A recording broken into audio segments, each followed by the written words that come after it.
নিয়ে আমরা আজ 47 বছরের এই উপনিবেশিক শাসন থেকে মুক্ত হতে যাচ্ছি। আরবি আমাদেরকে এতদিন যে অন্যায়ভাবে শোষণ করেছেন, বৈষম্য সৃষ্টি করেছেন আমাদের মাঝে, সেই বৈষম্যের অবসান করার জন্য আমরা আজকে উপস্থিত। আমাদের এক দাবি, প্রথম দাবি অভিন্ন চাকরিবিধি চাই আমরা, আর দ্বিতীয় হচ্ছে অনিয়মিতদের নিয়মিতকরণ। এর মাঝে আমরা যারা নিয়মিত আছি তাদেরও অনেক সমস্যা আছে।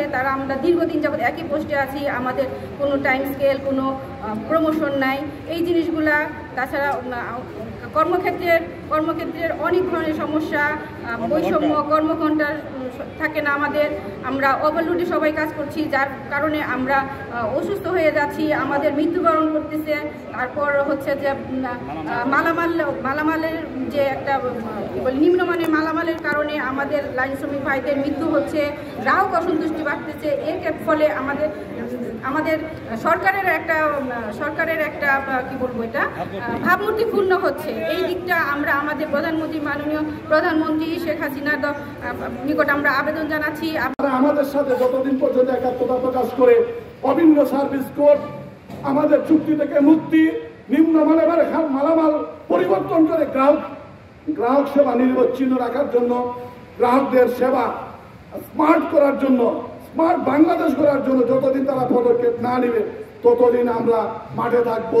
জীবন দিয়ে, রক্ত দিয়ে হলে আমরা প্রতিটি কর্মী মাঠে থেকে তা আদায় করে ছাড়বো ইনশাআল্লাহ। যে আমরা এই আন্দোলন চালিয়ে যাব আমাদের দাবি না আদায় হওয়া পর্যন্ত। আমরা একইভাবে আমরা জানিয়ে দিতে চাই যে আমরা আসলে কিছু না অবহেলিত কিছু নয়, আমরা একটা গুরুত্বপূর্ণ একটা সেক্টর চাকরি করি এবং এখানে আমাদের অনেক দাবি দেওয়া আছে, এই দাবিগুলো মেনে নিতে হবে। আমরা দেখছি ইতিমধ্যে আমাদেরকে অনেক ভাবে যখন আমরা কোনো আন্দোলনের বা কোনো ধরনের দাবি দেওয়া নিয়ে যখন প্রশ্ন উত্থাপন করি, ওনারা আমাদেরকে আরবি থেকে একটা মূলা ঝোলায়, সেই মূলা ঝোলানোর পথ আর আমরা ধরে রাখতে চাই না। আমরা চাই যে আমাদের আন্দোলনের মাধ্যমে আমাদের অধিকার, ন্যায্য পাওনা, সেটা দাবি আদায় করে নিতে